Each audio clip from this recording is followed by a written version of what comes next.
नमस्कार, मैं हूं प्रवीण। इंडिया टाइम 24 न्यूज में आपका स्वागत है। 15 अगस्त जा चुका है। क्या फिर से एक बार दिल्ली में बुलडोजर एक्शन में तेजी आएगी? क्या इसी वजह से बड़े बड़े अधिकारी दिल्ली के अलग अलग विधानसभाओं में घूम रहे हैं, अवैध एनक्रोचमेंट पर नजर डाल रहे हैं? दिल्ली के द्वारका विधानसभा में डीएम की बहुत बड़ी विजिट हुई। शनिवार के दिन डीएम, डीसी, एई, जेई, एसआई, विधायक, शासन प्रशासन सब कोई एक साथ द्वारका की सड़कों पर नजर आया। इस विजिट के दौरान किन विषयों पर चर्चाएं हुई, अधिकारियों की नजर कहां कहां पड़ी, विधायक प्रद्युम्न राजपूत ने ऑफिसर्स को किन किन समस्याओं से अवगत कराया, आपको एक एक अपडेट आज हम देंगे। लेकिन इससे पहले आपको बता दें कि कल हमने आपको डाबडी में बोरे में बंद लड़की की लाश की जो खबर दिखाई थी, उसमें एक बड़ा अपडेट आया है। लड़की की पहचान रूपा के नाम से हुई है। खबर है किसी ने गला घोंट कर उसकी हत्या की और बाद में बोरे में पैक करके कूड़े के ढेर में डाल दिया। सूत्रों से मिली जानकारी के मुताबिक पुलिस ने आरोपी को गिरफ्तार कर लिया है और मामले की जांच में जुटी है। अब आपको बताते हैं कि जब द्वारका विधानसभा में बड़े बड़े अधिकारी पहुंचे तो उन्होंने इंस्पेक्शन के दौरान किन किन समस्याओं पर चर्चाएं की, किन किन समस्याओं से उनको अवगत कराया गया। दशरथपुरी मेट्रो स्टेशन से शुरू हुई अधिकारियों की ये यात्रा नसीरपुर की ओर बढ़ी। इस विजिट में police, doctors, DM, DC, SDM, विधायक, पार्षद, क्षेत्रवासी और मीडिया मौजूद थी। विजिट का मकसद विधानसभा में अतिक्रमण, कब्जे और साफ सफाई पर नजर डालना था। साथ ही नेताओं के रिकमेंडेशंस पर विकास के नए आयाम स्थापित करना था। दरअसल अधिकारियों के आने से पहले दशरथपुरी से सारा टेम्परेरी अतिक्रमण हटवा दिया गया, पक्के खड़ंचों को ढकवा दिया गया, सड़क के गड्ढों में मलबा भरवा दिया गया और कर्मचारियों से झाड़ू लगवाकर सड़क को चमकवा दिया गया। अब अधिकारियों को जो नजर आना चाहिए था वो दरअसल नजर ही नहीं आया। यह यात्रा नसीरपुर की ओर बढ़ी, जहां डीसी की जमीन पर चल रही अवैध मंडी और मंडी के पास गंदगी का मुआयना किया गया। सहमति बनी कि मंडी के बैक साइड में दीवार बनाकर मंडी को अलग कर दिया जाएगा, जिससे मंडी की गंदगी सड़कों पर नजर नहीं आएगी। हालांकि मंडी के प्रधान का कहना है कि जो गंदगी सड़क पर नजर आती है वो मंडी की गंदगी है ही नहीं। सुनिए। मंडी में दौरा था, विजिट किया है डीसी ने, डीएम ने, एसडीएम ने, पुलिस प्रशासन ने, विधायक ने। क्या कुछ चर्चाएं हुई हैं, क्या कुछ सहमति हुई है? क्योंकि आप लोग बात भी कर रहे थे। सहमति ये बनी है कि पीछे जो गंदगी रहती है उसमें हम तो मंडी वाले सफाई कर ही रहे हैं उसको लेके। बाकी जो बाहर के अदर्स वो नाम बदनाम मंडी का हो रहा है, कूड़ा कॉलोनी वाले डाल के जाते हैं। हमारे पे पिक्चर्स भी है, आप कहोगे तो मैं आपको सेंड कर दूँ। हम डेली 20 से 30 लोगों को रात को 1 बजे 2 बजे पकड़ते हैं जो कमर्शियल कूड़ा डाल के जाते हैं अदर्स में, और वो डब्बों की बजाय नीचे फेंक जाते हैं। और हम डेली सफाई करते हैं और डेली एमसीडी को फ़ोटो जाती है। अब बदनाम नाम मंडी का हो रहा है, तो हमने फिर विधायक जी से और एसडीएम के माध्यम से बात ये हुई है कि पीछे दीवार करवा दी जाए। जो कूड़े के डब्बे अंदर है उसकी रिस्पॉन्सिबिलिटी हमारी रहेगी। कोई कूड़ा मंडी का बाहर नहीं जाएगा, कोई गाड़ी रोड पे नहीं लगी, सारी रिस्पॉन्सिबिलिटी हमारी हो जाएगी। और इसको लेवल करवा के ना ही वो मंडी की गंदगी बाहर, पानी जो बारिश के दिनों में जाता है वो भी बाहर नहीं जाएगा। दीवार बनाने में इसके बाद अधिकारियों की फौज मंडी के पीछे पहुंची, जहां अवैध डेयरी और कूड़े के अंबार पर नजर डाली गई। लगभग 4 एकड़ की डीडीए की जमीन पर साफ सफाई पर चर्चाएं हुई और अवैध डेयरी जल्द से जल्द हटवाने पर बातचीत हुई। डीएम साहब ने नसीरपुर में बनी तमाम सोसाइटीज के प्रेसिडेंट से भी मुलाकात की और उनकी समस्याओं पर संज्ञान लिया। अब ये तमाम अधिकारी शिवपुरी से इंदिरा पार्क पहुंचे, फिर सागरपुर, जहां जाम, अतिक्रमण और पार्कों की साफ सफाई पर चर्चाएं हुई। दरअसल कैलाशपुरी से ब्रह्मपुरी तक की पूरी सड़क पर लंबा जाम रहता है, जिसके चलते स्कूल की बसें और एम्बुलेंस फंस जाती हैं। इस सड़क से एनक्रोचमेंट हटवाने और डिवाइडर बनाने को लेकर एलजी से लेकर बड़े बड़े अधिकारियों को पार्षद सिमी यादव की ओर से पत्र लिखे जा चुके हैं, लेकिन हालात कैसे सुधरेंगे ये अभी भी सवाल बना हुआ है। बारिश तेज थी, लिहाजा अधिकारी विधानसभा से पैदल तो नहीं घूम पाए, लेकिन गाड़ियों में बैठकर डाबडी सागरपुर नाला रोड पर नजर जरूर डाली। वो डाबडी सागरपुर नाला रोड जो बीते कई वर्षों से अवैध पार्किंग, अतिक्रमण और अवैध डेयरियों, कूड़ा, गंदगी का शिकार रहा है।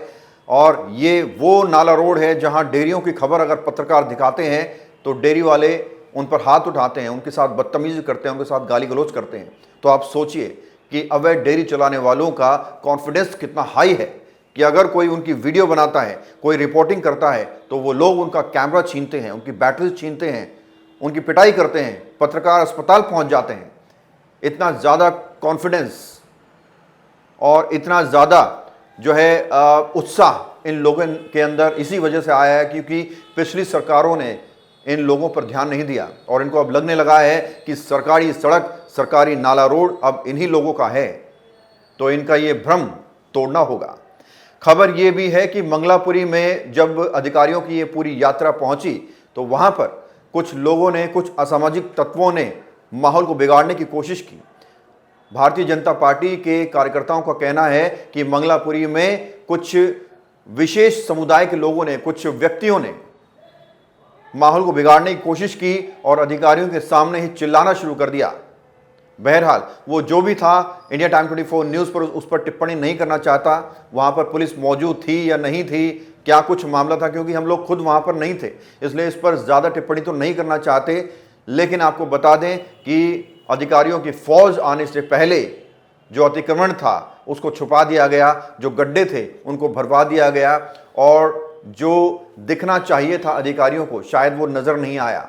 दशरथपुरी में, नसीरपुर में, सागरपुर नाला रोड पर कल, माफ़ी चाहूँगा, परसों बहुत ज़्यादा साफ सफाई नज़र आई, बहुत ज़्यादा खालीपन नज़र आया और वो नज़र आया जो द्वारका विधानसभा की जनता हमेशा देखना चाहती है, क्योंकि वहाँ एक भी रेहड़ी नहीं थी, एक भी सड़क पर गड्ढा नहीं था, कहीं भी इंक्रोचमेंट नहीं था, कहीं भी कूड़े का अंबार नहीं था। बिल्कुल चमकता हुआ द्वारका विधानसभा एक दिन के लिए नज़र आया।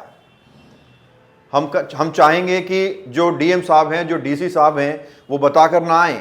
अगर उन्हें असली तस्वीर द्वारका विधानसभा की देखनी है, द्वारका के असली मुद्दे देखने हैं, असली इंक्रोचमेंट देखना है, असली गंदगी देखनी है, असली रोडों के गड्ढे देखने हैं, तो वो बिना बताए किसी दिन यहाँ दौरा करें, अपनी गाड़ियों में घूमें या अपनी स्कूटी पर घूमें, तब उनको पता चलेगा कि असल तस्वीर क्या है।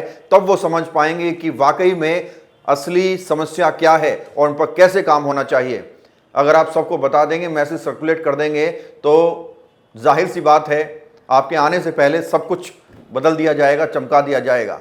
तो हमारा ये सुझाव है बड़े बड़े अधिकारियों से, डीएम साहब से, डीसी साहब से, कि अगर वो असल तस्वीर सिर्फ द्वारका की नहीं बल्कि दिल्ली के किसी भी कोने की अगर वो असली तस्वीर देखना चाहते हैं तो बिना बताए आए, क्योंकि आपके आने से पहले आपके जो निचले अधिकारी हैं वो सब कुछ बदल कर रख देते हैं। द्वारका विधानसभा बीते कई वर्षों से बड़ी बड़ी समस्याओं से जूझ रहा है। न सिर्फ इंक्रोचमेंट की चपेट में है, बल्कि यहाँ पर कूड़ा, गंदगी, सड़कों की हालत बेहद खस्ता है, सीवरेज सिस्टम ठप है। हम ये नहीं कहते कि वर्तमान सरकार के विधायकों की गलती है या पार्षदों की गलती है, क्योंकि ये आज से नहीं बल्कि बीते कई वर्षों से इसी तरह की हालत बनी हुई है। लोगों की शिकायतें हैं कि उनके घरों में सीवर का गंदा पानी पहुंचता है, जब वो टैप ऑन करते हैं तो सीवर का काला पानी आता है, यानी काले पानी के बीच वो जी रहे हैं। सिर्फ सीवरेज सिस्टम और पानी की ही समस्याएं नहीं हैं, बल्कि सड़कों की अलग अलग जगहों पर अलग अलग गड्ढे हैं। बारिश के समय में सड़क पर पानी भरता है या पानी में सड़क भरती है, ये कहना बहुत मुश्किल है। और गड्ढे इतने ज़्यादा हैं कि गड्ढों में पानी भर जाता है, लोग गिरते हैं, फिसलते हैं, चोटिल होते हैं, स्कूल की कैब पलटती हैं, रिक्शे पलटते हैं, और ये सब कुछ होता है। और इंडिया टाइम 24 न्यूज़ लगातार आपको वीडियो दिखाता रहता है। बहरहाल उम्मीद यही है कि जो नए विधायक हैं प्रद्युम्न राजपूत, वो इन सभी चीज़ों को पर संज्ञान लेंगे, लोगों की समस्याओं को सुनेंगे और समस्याओं से लोगों को छुटकारा दिलाएंगे। और समस्याएं सिर्फ सड़क, सीवर, गड्ढों, साफ सफाई, इंक्रोचमेंट की ही नहीं है, बल्कि द्वारका का सागरपुर इलाका नशे की गिरफ्त में है। यहाँ खुलेआम नशा बेचा जाता है, खुला नशा बेचा जाता है। तो पुलिस को भी इस पर संज्ञान लेने की ज़रूरत है, क्योंकि नशा जब बिकता है तो अपराध बढ़ता है, और अपराध बढ़ता है तो घरों में मातम छा जाता है। तो ये तमाम समस्याएं हैं जिस पर इंडिया टाइम 24 न्यूज़ लगातार खबरें आपको दिखाता रहता है और आगे भी दिखाता रहेगा। बहरहाल खबर में इतना ही। देश और दुनिया की बाकी खबरों के लिए आप रहिए हमारे साथ और देखते रहिए इंडिया टाइम 24 न्यूज़। खबरों से खबरदार रहने के लिए चैनल को सब्सक्राइब करें और प्रेस करें बेल आइकन।